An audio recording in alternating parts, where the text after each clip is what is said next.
Welcome to week 13 of Pharmacology for Vocational Nursing 1. This week we'll have 2 audio lectures, one on immunizing drugs and then on anemia drugs. So let's get started. So the immune system is responsible for our immune response. You might remember from your reading that there is adaptive immunity and innate immunity. With our innate immunity, this is where we have our barriers, like our skin, our mucous membranes, our secretions. And then the internal defenses are those things that are ready at the helm, like the phagocytic cells, some of our antimicrobial proteins, the inflammatory response, and our natural killer cells. Then we have our acquired immunity. This part of immunity is where the recognition of traits specific to a particular pathogen occur, and there's a vast array of receptors. This is actually a slower response. So this is our humoral response, where we have antibodies that defend against infection, and our cell-mediated response, that's our cytotoxic lymphocytes that defend against infection. You'll recall from your reading that antigens are foreign proteins. So the body's trying to figure out, is this self or not self? And the immune system's memory cells then develop antibodies to combat the antigens. Now, there's 2 types of immunizations or immunity. There's passive and active. And within active and passive, there also is natural passive, which is what we get from our mother, or maternal. Natural active, which means that we have the infection, or passive antibody transfer, which is artificial, or an active artificial, where we have immunization. So we will talk about these in a little bit more detail. So we have artificial active immunization. Excuse me. This is when the body has been exposed to a relatively harmless form of an antigen. And it's the deliberate action, such as a vaccine, that has occurred. The immune system is then stimulated and remembers that this antigen is there. So when subsequent exposure occurs, there is a response that is a faster response and a better response.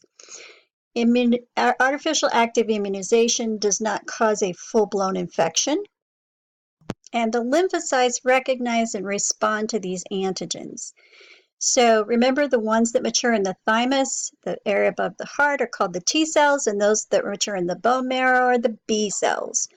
So these lymphocytes contribute to the immunological memory, and then provides an enhanced response to these molecules, these foreign molecules. The cytokines are secreted by macrophages and the dendritic cells to recruit and activate these lymphocytes. Now, the artificial active immunization, this acquired immune system, has 3 important properties, and that is that there is receptor diversity, that there is a lack of reactivity against the host cells, and there is then this immunological memory. So these B cells and T cells have the receptor proteins that can bind these foreign molecules up and bind to them. So then we have these proteins, they're what we call the antibodies. With natural active immunization, the person naturally develops immunity by exposure to the disease. They survive the disease and they produce antibodies to that disease-causing organism. Now, this is risky business because you don't know, this is a live virus that you've been exposed to, and so you don't know how the body is going to respond to that. If you have a good, healthy immune system, maybe you can fight that off. But there is a risk associated with it. I'm sure you've all heard the stories of how they used to have the measles parties or the chickenpox parties, right? So that kids would get exposed. And that was natural active immunization, by giving the disease to the child so that they would then develop immunity. In pharmacology, then, we have our biological antimicrobial drugs. Now, these are also called biologicals, just for short. This is our antitoxins, antisera, toxoids, and vaccines. And then when we look at these, we see them separated. Antitoxins are antibodies that are produced in response to a specific toxin. The antisera, that's actually plural of antiserum. And so antiserum is a blood serum that contains either monoclonal or polyclonal antibodies against specific antigens. The antiserum is injected to treat or protect against a specific disease, often when the disease response by the body would take too long, meaning that the person would die before their body could actually build the antibodies that it needs. So our classic example of this is rabies, right? We treat that with an antiserum, and some of our venomous bites we treat with antiserums. And these biologicals are all used to prevent, treat, or cure infectious diseases. So toxoids are antigenic or foreign preparations of bacterial exotoxins. So basically, toxoid vaccines use this toxin, this harmful product that's made by the germ that causes the disease, and they create immunity to the parts of the germ that cause the disease instead of the germ itself. That means that the immune response is targeted to the toxin instead of the whole germ. They then detoxify this with chemicals or with heat. So it's called weakened or attenuated. And because it's attenuated, it cannot revert back to the toxic form or that harmful form. These toxoid vaccines are used to protect against things like diphtheria and tetanus. They stimulate the person's immune system to produce a specific antibody. So they create artificial active immune response in the patient. And these antibodies protect against future exposures. Their efficacy and their safety appear to be very high. Next, let's talk about vaccines. So vaccination is inoculation with the vaccine to protect against a particular disease. It is an immunobiological substance, and it's designed to produce a very specific response.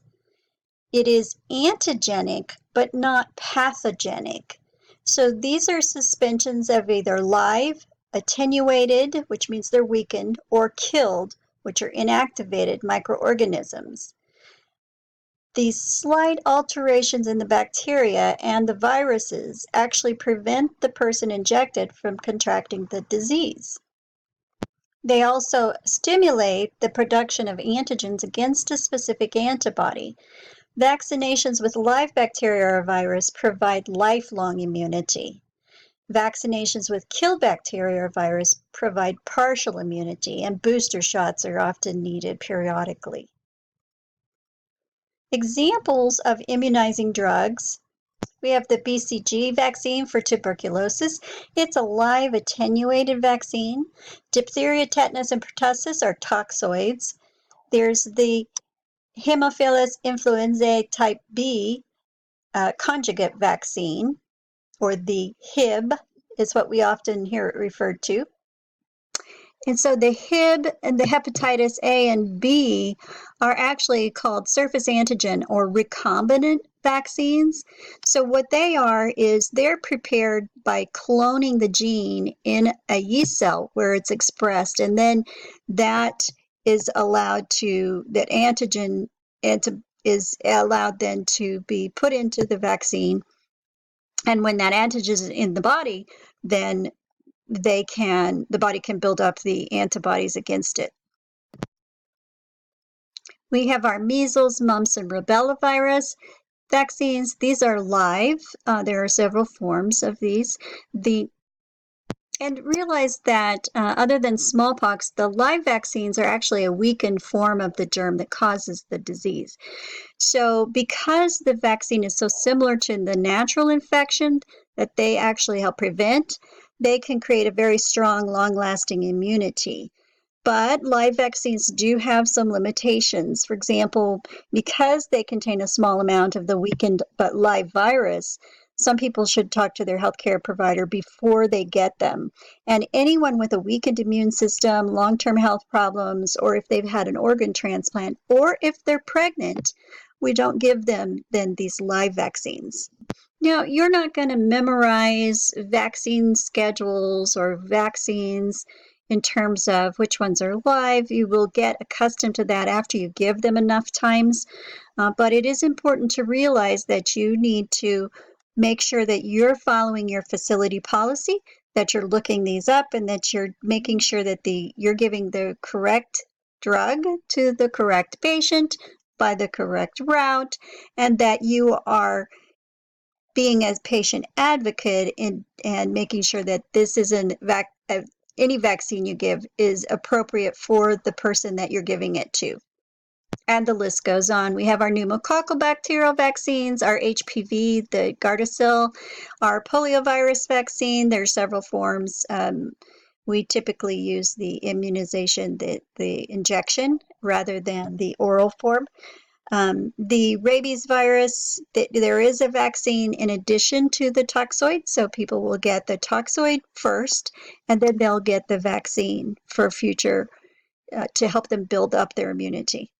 Some more examples are our smallpox vaccine, tetanus we talked about, our varicella, and yellow fever.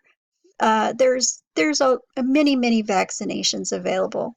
Not everyone needs every vaccination. And so it's important, again, for you to make sure that the patient you're giving the medication to, that you have been an advocate for them and that you're researching that this is truly a vaccination that they're going to need. By the same token, if they have a high risk of being exposed to a particular virus, we want to make sure that we, in our SBAR report, recommend that the provider consider a vaccine that might be appropriate. So our passive immunization, this is when we have serum or concentrated immunoglobulins from either other humans or animals that are injected into a person. The substances that they need to fight off the invading microorganisms are given directly to the person, and the immune system is then bypassed. It's very short-lived when compared to active immunization, but it works faster. And passive immunization can be artificial or natural. So in artificial passive immunization, we have the administration of serum or concentrated immunoglobulins. Our homogeneous, what we call homogeneous serum, is serum that's obtained from blood donor volunteers who have actually been immunized, whereas our heterogeneous serum is serum that's obtained from blood of animals, usually horses, that have been hyperimmunized. As I said earlier, this is where we get our tetanus, this is where we get our diphtheria, our anti-rabies serum, our anti-snake venom polyvent for cobras or vipers. With our immunoglobulins, we have our normal human gamma globulin, our anti-D immune globulin, a tetanus immune globulin, rabies immune globulin, hepatitis B immune globulin, and these provide the inoculated person this substance that they need to fight off this microorganism. Now remember, this passive immunization bypasses the host immune system. There is some risk with this, particularly with the heterogeneous serums, because of the fact that it comes from a horse. There's two things that can happen. Anaphylaxis, of course, a type 1 or anaphylactic reaction can occur. Then also they can get a systemic form of this hypersensitivity that appears 7 to 12 days following a single injection of that concentration, and that's called serum sickness. Then we have our natural passive immunization. This is when the antibodies are transferred from mother to fetus through the placenta or from mother to infant through breast milk. We're going to take a quick break. We'll pick up where this slide leaves off, and we'll finish our discussion on immunizing agents. See you in a few minutes.